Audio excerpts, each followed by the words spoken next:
बहुत से लोग कहते हैं कि इस जन्म में तो मैंने कोई पाप नहीं किया, फिर यह नरक जैसी यातना क्यों सहनी पड़ रही है। मनुष्य के जीवन में दुख आते ही एक प्रश्न बार बार मन को कचोटने लगता है। मनुष्य सोचता है कि उसने इस जन्म में तो कोई बड़ा पाप नहीं किया, किसी का हित नहीं किया, किसी के साथ अन्याय नहीं किया, फिर भी उसे इतना कष्ट, इतनी पीड़ा और इतना मानसिक शारीरिक दुख क्यों सहना पड़ रहा है। ये प्रश्न केवल आज के युग का नहीं है, ये प्रश्न उतना ही पुराना है जितनी पुरानी मानव सभ्यता है।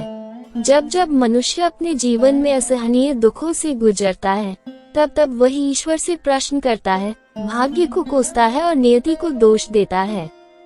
महाभारत काल में भी यही प्रश्न उठा था।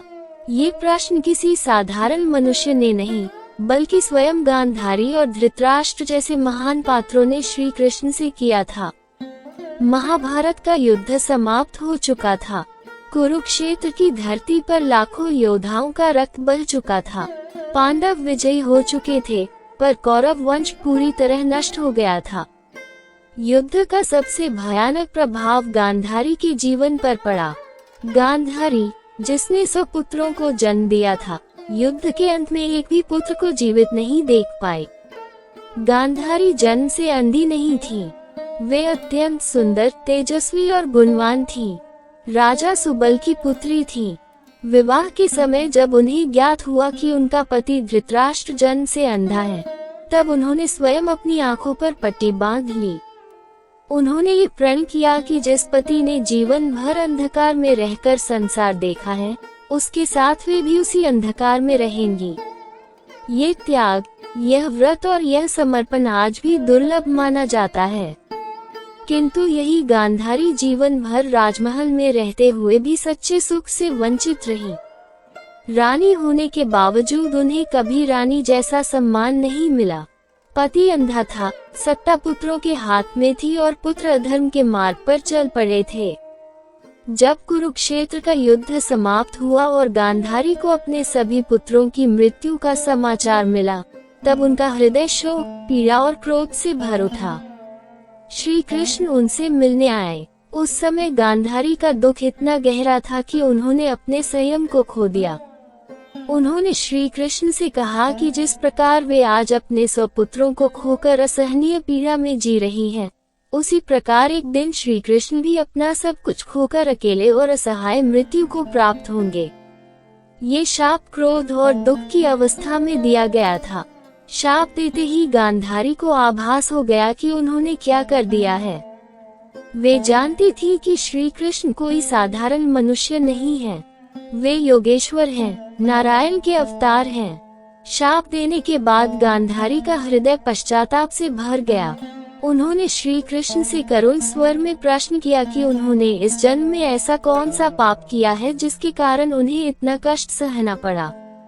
उन्होंने कहा कि उन्होंने अपने पति के लिए स्वयं को अंधा बनाया, राजमहल में रहते हुए भी कभी सुख नहीं भोगा और अंत में अपने 100 पुत्रों को अपनी आंखों के सामने मरते देखा। उन्होंने कहा कि उन्होंने इस जन्म में कोई पाप नहीं किया, फिर भी उन्हें नरक जैसी यातना क्यों मिली। श्री कृष्ण ने अत्यंत शांत, गंभीर और करुण स्वर में उत्तर दिया। उन्होंने कहा कि गांधारी ने इस जन्म में वास्तव में कोई पाप नहीं किया है, किंतु मनुष्य का जीवन केवल एक जन्म तक सीमित नहीं होता। आत्मा अनंत यात्रा पर होती है और प्रत्येक जन्म में किए गए कर्म अगले जन्मों में फल देते हैं। जब तक पुण्य कर्म शेष रहते हैं, तब तक पाप का फल नहीं मिलता। जब पुण्य कर्म समाप्त होते हैं, तब पाप कर्म का फल आरंभ होता है। श्री कृष्ण ने गांधारी को उनके 100 जन्म पहले के जीवन की कथा सुनाई। उन्होंने बताया कि 100 जन्म पहले गांधारी एक किशोरी थी। उस समय वे बाल्य और किशोरावस्था के खेल में मग्न थी। एक दिन उन्होंने 100 सुंदर तितलियों को पकड़ा। खेल खेल में उन्होंने घास की नुकीली तीलियों को तितलियों की आंखों में चुभो दिया। फिर उन्होंने उन तितलियों को मारकर माला बनाए और उसे गले में डालकर विवाह का खेल खेला। उस समय ये सब उन्हें मासूम खेल लगा, किंतु वास्तव में वह निर्दय हिंसा थी। श्री कृष्ण ने कहा कि उसी पाप के कारण इस जन्म में उन्हें अंधा पति मिला और उन्होंने स्वयं को अंधा बनाकर जीवन बिताया। वे 100 तितलियां इस जन्म में उनके पुत्र बनकर जन्मी और जिस प्रकार उन्होंने उन्हें निर्दयता से मारा था, उसी प्रकार इस जन्म में उन्होंने उन्हें अपने सामने मरते देखा। ये सुनकर गांधारी स्तब्ध रह गईं। उन्होंने कांपते स्वर में पूछा कि 100 जन्म पहले के पाप की सजा इस जन्म में क्यों मिली। श्री कृष्ण ने कहा कि कर्म का नियम अटल है। समय बदल सकता है, जन्म बदल सकता है, किंतु कर्म का फल कभी नष्ट नहीं होता। इसके बाद धृतराष्ट्र ने भी श्री कृष्ण से प्रश्न किया। उन्होंने पूछा कि उन्होंने कौन सा पाप किया था जिसके कारण वे जन्म से अंधे हुए और उनके 100 वीर पुत्र मारे गए। श्री कृष्ण ने धृतराष्ट्र को उनके 100 जन्म पहले के जीवन की कथा सुनाई।